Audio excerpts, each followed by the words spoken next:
उत्तर प्रदेश में योगी आदित्यनाथ सरकार के दो बड़े मंत्री बुरे तरीके से फंस गए हैं। ये मंत्री राकेश सचान और संजय निषाद हैं। दोनों पर अलग अलग मामले में गिरफ्तारी की तलवार लटक रही है। संजय निषाद के खिलाफ गोरखपुर की सीजेएम कोर्ट ने गैर जमानती वारंट जारी कर दिया है, तो वहीं राकेश सचान को 31 साल पुराने एक मामले में कोर्ट ने दोषी ठहराया है। अब आरोप ये भी है कि कोर्ट में सजा सुनाए जाने से पहले ही मंत्री भाग खड़े हुए। इस मामले में भी उनके खिलाफ कोर्ट की पेशकार ने एफआईआर दर्ज करने के लिए पुलिस को तहरीर दे दी है। यूपी के कैबिनेट मंत्री राकेश सचान ने कोर्ट से भागने पर समाजवादी पार्टी के राष्ट्रीय प्रवक्ता अनुराग भदौरिया ने सरकार पर निशाना साधा। उन्होंने कहा कि उत्तर प्रदेश में यह कौन सी सरकार चल रही है। कोर्ट से सजा की फाइल लेकर मंत्री जी फरार हो गए हैं। कोर्ट कह रही है कि मुकदमा दर्ज किया जाए, लेकिन अभी तक मुकदमा दर्ज नहीं हुआ है। आखिर योगी जी का बुलडोजर कहां है? तो इसी बीच राकेश सचान ने भी ये एक अपनी सफाई दी है। उन्होंने कहा कि मैं फरार नहीं हूं, मैं इस समय कानपुर में हूं। उत्तर प्रदेश में कमाल की सरकार चल रही है। एक मंत्री महोदय कोर्ट से अपनी सजा की फाइल लेके भाग जाते हैं और कोर्ट उस पर तहरीर देता है एफआईआर करने के लिए। अभी तक एफआईआर नहीं हुई। कमाल की सरकार है, जंगल राज चल रहा है। कहां है बुलडोजर भैया?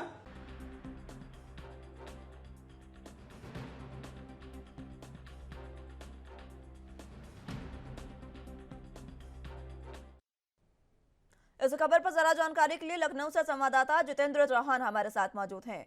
जितेंद्र, फिलहाल उत्तर प्रदेश की बात करें तो आज सुबह से ही दो खबरें मुख्य चर्चा में रही, क्योंकि दोनों मंत्रियों से जुड़ी है और दोनों को सजा सुनाई गई है। लेकिन राकेश सचान जो सुबह भाग खड़े हुए, उन पर यह आरोप रहा।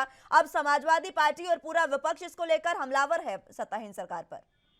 देखिए, उत्तर प्रदेश सरकार के दो मंत्री हैं और एक एमएसएमई मंत्री और मत्स्य मंत्री, दोनों पर ही कहीं न कहीं सजा का प्रावधान हुआ है। और साफ तौर पे कहा जा सकता है कि मामला गंभीर की बात की जाए तो उत्तर प्रदेश सरकार में एमएसएमई मंत्री हैं राकेश सचान। साल 1991 में तत्कालीन समाजवादी पार्टी के नेता थे राकेश सचान, और पुलिस ने उनके एक अवैध हथियार उनके पास से बरामद किया, जिस मामले में उनके खिलाफ शस्त्र अधिनियम के मामला दर्ज किया गया था। और केस की बात की जाए तो 7/19/191 में शनिवार कानपुर के अपर मुख्य महानगर मजिस्ट्रेट की अदालत में ये सुनवाई चल रही थी। इसी दौरान अदालत में सचान दोषी ठहराए गए, यानी राकेश सचान को अदालत दोषी साबित करके सजा सुनाने की तैयारी कर रही थी। उससे पहले वह बचाव पक्ष की सजा बहस शुरू करते ही उससे पहले कहीं ना कहीं मामले से जुड़ा एक नया मोड़ आ गया। राकेश सचान जो दोष सिद्ध आदेश की कॉपी थी, वो कहीं ना कहीं पैरोकार से हाथ से छीन कर वो फरार हो गए, जिसके बाद पूरे मामले में अदालत और पुलिस प्रशासन में हड़कंप मच गया।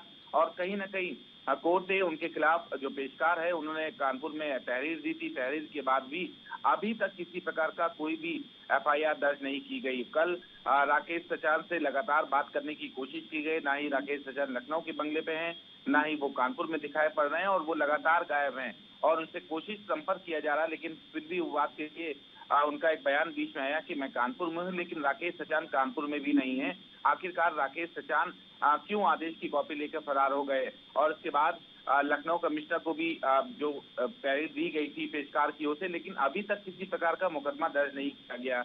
आखिरकार क्यों सत्ता पक्ष का जो है मंत्री को बचाने की कोशिश की जा रही है? अभी किसी प्रकार का मुकदमा दर्ज नहीं हुआ है। और राकेश सचान की बात कही जा रही थी कि वो फरार चले, लेकिन राकेश सचान का इस बीच में एक बयान आता है, वो कहते हैं मैं कानपुर हूं। लेकिन अभी किसी प्रकार का कोई भी पुलिस ने एक्शन नहीं लिया। कानपुर पुलिस किसी प्रकार का एक्शन नहीं ले रही और राकेश सचान अभी भी फरार चल रहे हैं। लेकिन इस मामले को लेकर लगातार जो विपक्ष है वो लगातार जितेंद्र, जिस तरीके से विपक्ष भी हमलावर है और दूसरी ओर राकेश सचान ने तो ये कह दिया कानपुर में है, लेकिन वो दिखाई नहीं दे रहे हैं और सफाई वो दे रहे हैं कि वो कानपुर में है। देखिए, बिल्कुल जाहिर सी बात है, राकेश सचान का बयान जरूर आया है, लेकिन किसी प्रकार के वो सामने नहीं आ रहे। ना ही पुलिस उनको कानपुर पुलिस ढूंढ पा रही है। तो इस मामले में कहीं ना कहीं जो टाल मटोली है सत्ता पक्ष के होने नाते, वो जाहिर सी बात से टाल मटोली की जा रही है। लेकिन इस प्रकार से जिस तरह का मामला सामने आया, विपक्ष भी लगातार घेर रहा है। समाजवादी पार्टी के राष्ट्रीय अध्यक्ष अखिलेश यादव ने भी ट्वीट किया है और कांग्रेस ने भी ट्वीट किया है। लगातार इस बात को कहा जा रहा है कि आखिरकार उत्तर प्रदेश सरकार में मंत्री जब खुद दोषी पाए जा रहे हैं, आदेश की कॉपी फाड़ दे रहे हैं, तो आखिरकार क्यों उत्तर प्रदेश सरकार एक्शन नहीं ले रही है? हालांकि किसी प्रकार का अभी भी कोई भी सरकार की ओर से बयान नहीं आया है और विपक्ष लगातार हमलावर है। और ये माना जा रहा है कि उत्तर प्रदेश के मुख्यमंत्री योगी आदित्यनाथ से मुलाकात होगी राकेश सचान का, लेकिन राकेश सचान अभी तक ना ही लखनऊ पहुंचे हैं और ना ही कानपुर में उनका पता चल रहा है, क्योंकि मुख्यमंत्री योगी आदित्यनाथ खुद नीति आयोग की बैठक में और बैठक में अभी फिलहाल कहीं नहीं मिले हैं और ना ही राकेश सचान का भी पता है।